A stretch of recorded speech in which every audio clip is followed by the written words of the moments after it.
Hi friends, welcome to Zeenath's world. இன்றைக்கி நம்ம சேனலில் 3 யூஸ்ஃபுல்லான டிப்ஸ் தான் பார்க்க போகிறோம். ஃபஸ்ட் டிப் என்னென்னா, நம்ம வீட்டில் பழைய பேனாங்களோட மூடிங்கெல்லாம் நிறையா இருக்கும். அதெல்லாம் குப்பையில் போட்டுறாதீங்க. அதை வச்சு தான் நம்ம இன்றைக்கி ஒரு யூஸ்ஃபுல்லான டிப்ஸ் உங்களுக்கு சொல்ல போகிறேன். இந்த மாதிரி டபுள் டேப் எடுத்துக்கோங்க. சின்ன சைஸில் இந்த மாதிரி கட் பண்ணிக்கோங்க. அதை இந்த பேனாவோட மூடி இருக்குது பாருங்கள், அதில் நீங்கள் ஸ்டிக் பண்ணிக்கோங்க.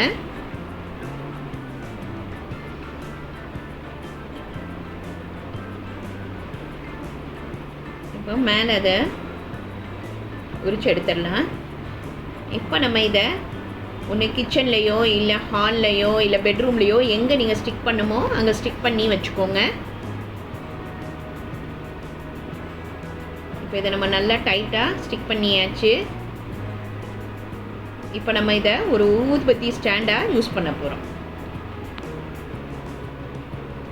நான் ஊதுபத்தியை பொருத்தி அதை இதில் மாட்டி வச்சிடுறேன். நம்ம கிச்சனில் மீன் வாங்கினோன்னா ஒரே கிச்சன் ஃபுல்லாக மீன் ஸ்மெல் அடிக்கும். அந்த மாதிரி டைமில் இதை நம்ம ஊதுபத்தியை பொருத்தி வச்சுக்கலாம்.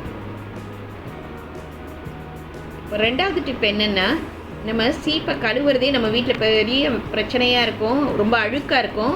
அதை 5 மினிட்ஸில் நம்ம ஈஸியாக க்ளீன் பண்ணிடலாம்.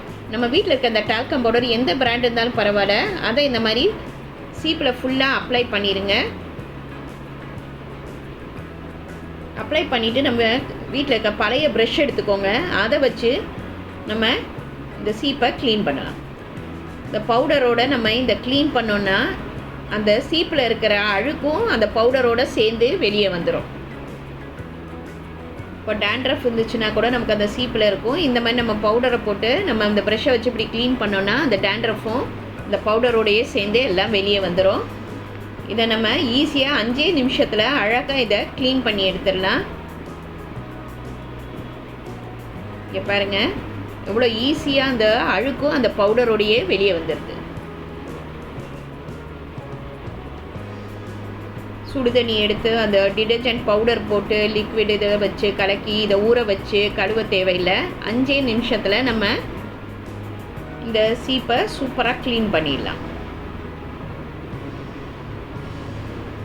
கண்டிப்பாக இந்த டிப் உங்களுக்கு யூஸ்ஃபுல்லாக இருக்கும்னு நினைக்கிறேன். ட்ரை பண்ணி பார்த்துட்டு சொல்லுங்கள். 3வது டிப் என்னென்னா, கத்திரிக்காவை நம்ம வாங்கி வைப்போம். ஃப்ரிட்ஜில் வச்சோன்னா ஒரு வாரம் ஆச்சுன்னா அது ஒரு மாதிரி கொலன்னு ஆகி கருப்பாயிடும். அதுக்கு ஒரு சூப்பரான டிப் சொல்கிறேன் பாருங்கள். இந்த மாதிரி சமையல் எண்ணெயோ தேங்காய் எண்ணெயோ எது வேணால் எடுத்துக்கோங்க. இந்த மாதிரி கத்திரிக்காவை நம்ம அந்த எண்ணெயை ஃபுல்லாக இதில் அப்ளை பண்ணிடணும். கத்திரிக்காவில்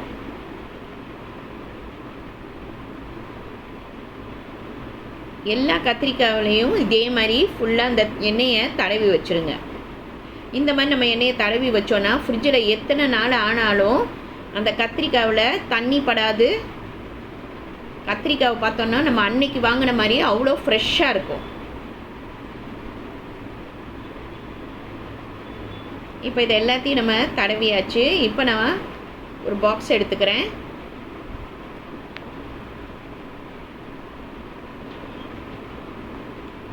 இப்போ நம்ம அதில் ஒரு டிஷ்யூ பேப்பரை வச்சிடலாம். இப்போ அந்த நம்ம எண்ணெய் தடவின கத்திரிக்காய் எல்லாத்தையும் இது உள்ளே போட்டுருங்க.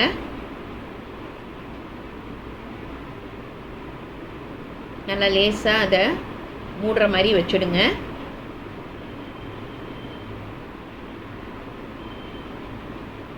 இப்போ நம்ம இந்த டப்பாவை நல்லா மூடி வச்சிடலாம். இப்போ நம்ம ஃப்ரிட்ஜில் வச்சோன்னா ஒரு வாரம் 10 நாள் வரைக்கும் கத்திரிக்காய் அன்னைக்கு வாங்கின மாதிரி அவ்வளோ ஃப்ரெஷ்ஷாக இருக்கும். கண்டிப்பாக இந்த 3 டிப்ஸுமே உங்களுக்கு யூஸ்ஃபுல்லாக இருக்கும்னு நினைக்கிறேன்.